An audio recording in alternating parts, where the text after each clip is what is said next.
السلام علیکم ورحمۃ اللہ۔ میں نے اپنی لاسٹ ویڈیو میں یہ چیز ذکر کی تھی کہ آپ کو ہمیں صاحب علم ہونے کے لیے قرآن کو کیسے سیکھنا چاہیے۔ یہاں سے آگے یہ سفر شروع کرنے کے لیے آپ اس ویڈیو کو ضرور دیکھیں تاکہ آپ کو اس بات کے معنی سمجھ میں آ سکیں کہ علم، صاحب علم ہونا کیا چیز ہے۔ میں ایک مختصر سی کوشش کرنے جا رہی ہوں، کوشش ہی ہوگی کیونکہ میرے اندر یا کسی بھی انسان کے اندر اتنی طاقت نہیں ہے کہ وہ اللہ تعالیٰ کی الہیت کو اور اس کے قرآن کو اتنے اچھے سے ایکسپلین کر سکے کہ ہر ایک کونا ہی پکڑ پائے، یہ ممکن نہیں ہے۔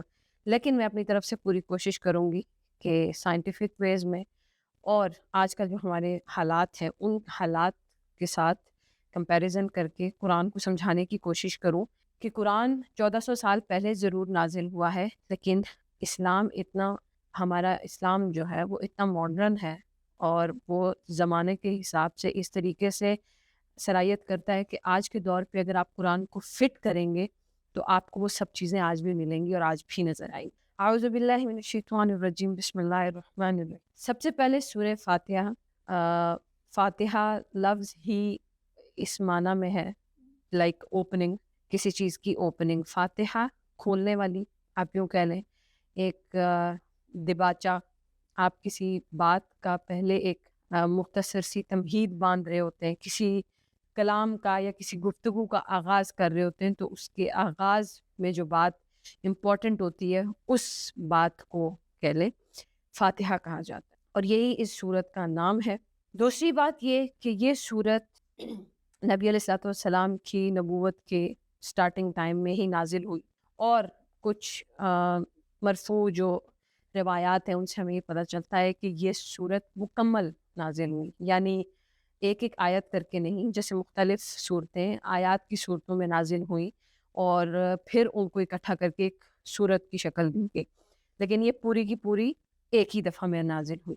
پھر ایک اور چیز آپ کو سمجھ میں آئے گی اور آپ اس کو سمجھنے کی کوشش کریے گا کہ سورہ فاتحہ ایک طرح کا، آپ یوں کہہ لیں کہ ایسا آغاز ہے کہ جب آپ اس کو پڑھیں گے تو آپ کو پتہ چلے گا کہ جو سورہ فاتحہ کی آیات میں جو بات ہو رہی ہے ان باتوں کا جواب آگے پورے قرآن میں دیا گیا۔ الرحمن الرحیم، اللہ کیسے ہے، یہ آگے قرآن میں آپ کو پتہ چلے گا۔ تمام تعریفیں اللہ کے لیے کیوں ہیں، یہ آگے قرآن میں آپ کو پتہ چلے گا۔ وہ آخرت کا، یوم جزا کا مالک کیسے ہے، یہ آپ کو آگے پتہ چلے گا۔ وہ قومیں کون تھی جن پر غضب ہوا، یہ آپ کو آگے پتہ چلے گا۔ تو یہ ایک طرح سے آپ یوں کہہ لیں گے ایک سٹارٹ میں ایک دعا بھی ہے اور ایک کوشچن بھی ہے، کریوسٹی، ٹھیک ہے۔ آپ سٹارٹ میں ہی جب کہیں گے کہ تمام تعریفیں اللہ کے لیے تو آپ کے ذہن میں فوراً یہ بات کلک کر جائے گی کہ کیسے الرحمن الرحیم، اتنی ایگزیجریٹ کر کے ایک ٹرم یوز کی گئی ہے اللہ کی ذات کے لیے، تو فوراً ایک عقل مند انسان کہے گا کہ کیسے، ہاؤ۔ تو یہ جو آپ کے یا کسی بھی عقل مند انسان کے ذہن میں سوال آئے، اٹس مین کہ آپ کو جواب کی ضرورت، اور پھر آپ کو انشاءاللہ تعالی قرآن آگے سورہ بقرہ سے لے کر آخر تک آپ کے ہر سوال کا، آپ کے ہر ذہن میں آنے والے کویشچن کا جواب دے گا، جو سورہ فاتحہ میں ہی آپ کے ذہن میں پیدا ہو جانا چاہیے۔ کیونکہ جب میں نے سورہ فاتحہ پڑھی اور جب میں اس سینس میں سورہ فاتحہ کو پڑھ رہی تھی کہ مجھے اجتہاد کرنا ہے، یعنی مجھے سرچ ورک کرنا ہے کہ کیسے، یہ کیسے، یہ کیسے، یہ کیسے، اور مجھے ایسا لگتا ہے کہ اگر آپ نے علم حاصل کرنا ہے تو یہ کویشچن آپ کے ذہن میں آنا چاہیے، چاہے آپ اللہ سے کریں، انسانوں سے کریں، لیکن آپ کو کویشچن کی عادت ہونی چاہیے۔ وہ والا کویشچن نہیں کہ آپ بنی اسرائیل بن جائیں کہ گائے کا رنگ کون سا ہو، قد کتنا ہو، سینگ ہو یا نہ ہو، وہ والی چیز نہیں، عقلاً، یعنی یہ چیز ٹھیک ہے میں نے آپ کی بات سن لی پر یہ ممکن کیسے ہے۔ اب یہ کویشچن آپ جب کریں گے تو اللہ تعالیٰ آپ کو اس کا جواب دیتے ہیں۔ یہ اس طرح کی صورت ہے۔ اب اس کو آپ دعا کے طور بھی لیں گے کہ اس میں دعا بھی ہے آپ کے لیے کہ آپ سٹارٹ میں ہی یہ بات اللہ تعالیٰ سے کہہ دیتے ہیں کہ مطلب مجھے ان لوگوں میں سے نہیں کرنا جن پر آپ کا غضب ہوا، اور پھر آپ کو یہ پتہ چل جائے گا اس صورت کو پڑھتے ہوئے کہ میری جتنی بھی مطلب میری ذاتی جو ورتھ ہے یا مجھے جو بھی محبوب ہے، جو بھی مجھے چاہیے ہے، وہ مجھے اسی طاقت کے تھرو ملے گا. یعنی وہ سب کچھ اللہ تعالیٰ کے ہی کنٹرول. تو یہ ایک طرح کی دعا ہے اور ایک طرح کا کوشچن ہے. آئی ہوپ میری یہ بات یہاں تک سمجھ میں آ گئی ہوگی. اب آ جاتے ہیں پہلی آیت کی طرف. الحمدللہ رب العالمین.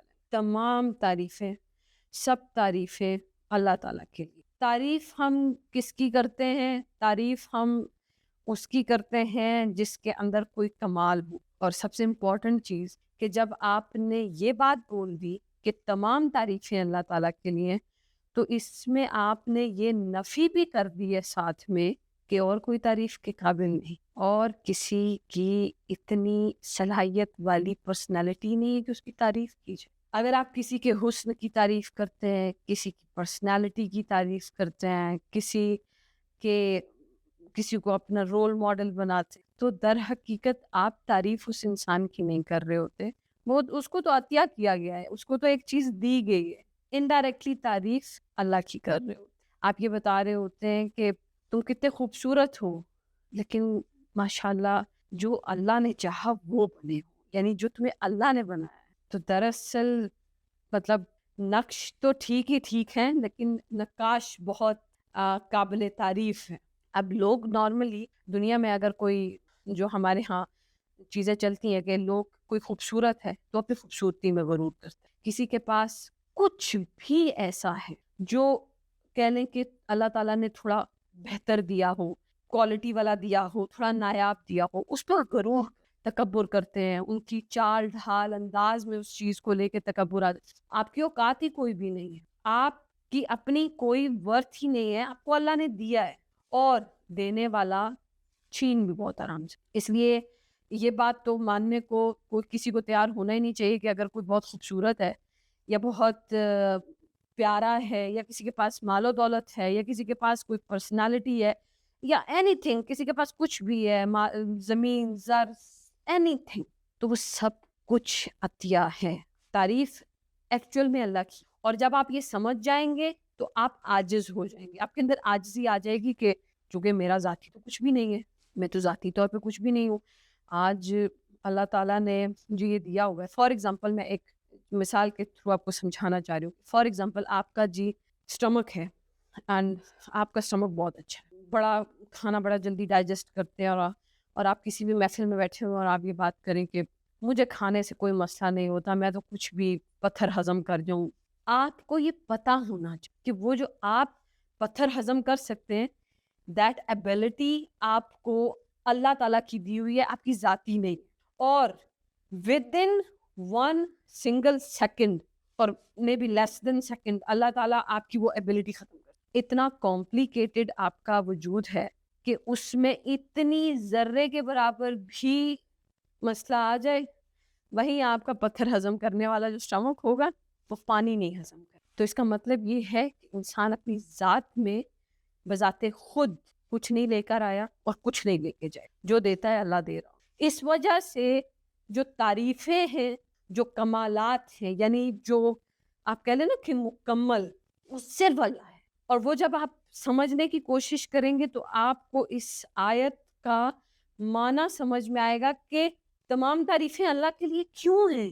ویسے تو یہ تو ابھی صرف میں نے ایک بات کی ہے، ابھی تو ہم قرآن میں مختلف آیات میں مختلف ٹاپکس پہ مختلف جگہ پہ بہت ساری باتیں، مطلب اس طرح میں اس آیت کے ساتھ آپ کو کمپیریزن کر کے بتاؤں گی کہ کیسے اللہ تعالیٰ تمام تعریفوں کا مالک، تمام کمالات کا مالک. اس میں ایک لفظ یوز ہوا ہے رب العالم. تو جو لفظ رب ہے وہ تقریباً عربی میں 3 معنی کے لیے یوز ہوتا ہے، اور وہ تینوں معنی ہی اللہ کی ذات پر مکمل فٹ ہوتے ہیں. مالک، آقا، پرورش کرنے والا، پرورش پالنے والا، گروم کرنے والا، اور خبرگیری کرنے والا، آپ کا حاکم، منتظم. مطلب آپ کے رول اینڈ ٹاسک جتنے بھی ہیں وہ سب کچھ اللہ کے کنٹرول میں، اور وہ رب ہے. اور یہ رب کے معنی میں یہ سارے معنی آ جاتے ہیں، اور یہ سارے معنی اللہ کی ذات کے اوپر فٹ ہوتے ہیں. عالمین جمع ہے عالم کی، اور جہان اردو میں اس کا مطلب ہوتا ہے، اور جہان ان سینس کے نارملی جو لوگ سائنس پڑھتے ہیں ان کو یہ چیز پتہ ہوگی. اس کے علاوہ بھی لوگ اب تو اتنے